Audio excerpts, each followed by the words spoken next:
Basic विद्यालय मर्ज के बाद सफलता के बाद अब बारी दोस्तों आ गई है राजकीय विद्यालयों की। जी हाँ, जो जीजीआईसी होते हैं और जीआईसी इंटर कॉलेज होते हैं, राजकीय होते हैं, अब उनकी बारी आ चुकी है दोस्तों मर्ज होने की। यहाँ पर मैं आपको एक छोटा सा वाकया बताऊं। ये जो राजकीय विद्यालय जो इंटर कॉलेज के टीचर्स हैं, एक बार मैं मार्केट जा रहा था तो दो टीचर थे, दोनों राजकीय वाले थे, आपस में बात कर रहे थे। वो बात कर रहे थे बेसिक शिक्षकों का जो विद्यालय मर्ज हो रहा है, पेयरिंग हो रही है, उसके बारे में। मैं थोड़ा रुक के उनकी बात सुनने लगा। वो कह रहे थे बहुत अच्छा रहा, ये बेसिक टीचर होते ही हैं, ये सही है, कुछ पढ़ाते हैं नहीं है, मुफ्त की तनख्वाह मारते हैं, इसलिए इनके बच्चों का नामांकन घट रहा है, इसलिए सरकार इन पर एक्शन ले रही है। देखिएगा, एक टीचर्स के बारे में ऐसी बात कर रहा, वो इसलिए ऐसी बात कर रहा क्योंकि वह 6 से 12 तक पढ़ाता है, कक्षा 6 से लेके इंटर तक, इसलिए अपने आप को थोड़ा तुर्रमखास समझ रहा था, अपने आप को कि हम सीनियर हैं उनसे, भाई वो हमारे आगे क्या है।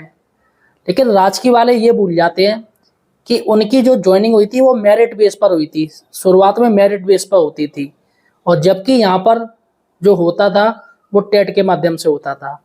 लेकिन अब दोस्तों मेरिट बेस हट गया, अब एंट्रेंस आ गया है। लेकिन यहाँ पर बेसिक में डबल एंट्रेंस डाल दिया, टेट फिर सुपर टेट करना पड़ेगा। तो अगर देखा जाए तो बेसिक परीक्षा काफ़ी टफ होती है, बेसिक टीचर बनना काफ़ी टफ होता है, एक आईएएस लेवल मान लीजिए, और जबकि अन्य विभाग में सिर्फ एक टेस्ट होता है। तो ऐसे में जो राजकीय वाले टीचर्स थे, बेसिक टीचर्स की बुराई कर रहे थे, बच्चे नहीं आ रहे, पढ़ाते नहीं इसलिए बच्चे कम हो रहे। अब दोस्तों देखिएगा, कंचन मनवार जी ने अब राजकीय वालों को टारगेट पे ले लिया है। जी हाँ, राजकीय वाले जो अपनी सेखी बगाड़ रहे थे, अरे हम पढ़ाते हैं, हमारा स्टेटस अलग है, हमारा सैलरी अलग है, सब कुछ अलग है, हम फ्लाइंग दस्ता में आते हैं, स्कूल चेक करते हैं, डीएलएड की परीक्षा करवाते हैं, हमें बड़ी बड़ी ड्यूटियां दी जाती हैं, और बेसिक वाले हमारे नीचे रहते हैं, अंटे में रहते हैं। लेकिन दोस्तों अब इनकी पोल खुल गई है, इनकी पोल खोली है महानिदेशक जी ने। देखिएगा यहाँ पर दोस्तों अब मर्ज जो होंगे, जो विद्यालय मर्ज जो पेयरिंग किए जाएंगे, अब जो बारी है वो राजकीय वालों की है। राजकीय वाले दोस्तों अब विद्यालय बंद किए जाएंगे, पेयर किए जाएंगे। यहाँ पर सरकार ने उनकी लिस्ट भी निकाल दी है। यहाँ पर देखिएगा 436 विद्यालय हैं।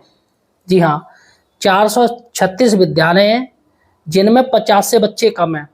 अगर देखी जाए तो काफ़ी संख्या ज़्यादा है, क्योंकि राजकीय विद्यालयों की संख्या भी कमी होती है। बात को समझिएगा, एक गांव में या एक न्याय पंचायत, या हो सकता है कि एक ग्राम पंचायत में एक राजकीय विद्यालय हो, लेकिन वहाँ पर बेसिक जो प्राइमरी है स्कूल हैं वो करीब 100-150 तक होते हैं। अब ऐसे में यहाँ पर 50 बच्चे हैं, तो करीब 436 विद्यालयों की सूची निकाली है, जिसमें 50 से बच्चे कम हैं, और करीब 189 यानी 190 में एक कम, 189 ऐसे विद्यालय निकाले हैं जहाँ पर 100 बच्चों से कम है।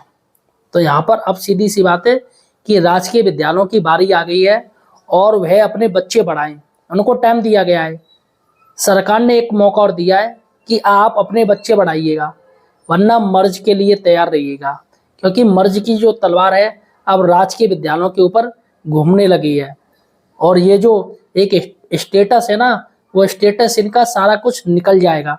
जो स्टेटस ये माध्यमिक वाले टीचर्स हैं वो स्टेटस झाड़ते हैं कि बेसिक वाले हमारे आगे क्या है, तो ऐसा नहीं होना चाहिए। टीचर्स होता है, और जो बच्चों की जो नींव होती है, छोटी बुनियाद होती है, वो छोटी क्लास से ही होती है। अगर कोई छोटा बच्चा शुरू से ही, स्टार्टिंग से ही अगर वो होशियार बने तो वो लास्ट तक टॉपर बनता है। और अगर देखा जाए तो माध्यमिक हो या राजकीय वाले हों, उनको सारा का सारा जो बच्चों का जो बेस है वो 1 से लेके 8 तक वो सिर्फ बेसिक टीचर्स ही उनको बनाते हैं, और फिर बच्चा आगे जाके और होशियार बनता है। तो ऐसे में दोस्तों किसी का स्टेटस कहना कि वो मुझसे कम है या मुझसे ज़्यादा, ये बिल्कुल नहीं होना चाहिए। फिलहाल दोस्तों आपका क्या कहना है समायोजन के बारे में, ये स्कूल मर्ज के बारे में, पेयरिंग के बारे में, मुझे कमेंट सेक्शन जरूर बताइएगा। और हमारे चैनल बेरोजगार हेल्पर को सब्सक्राइब जरूर कीजिएगा। धन्यवाद साथियों।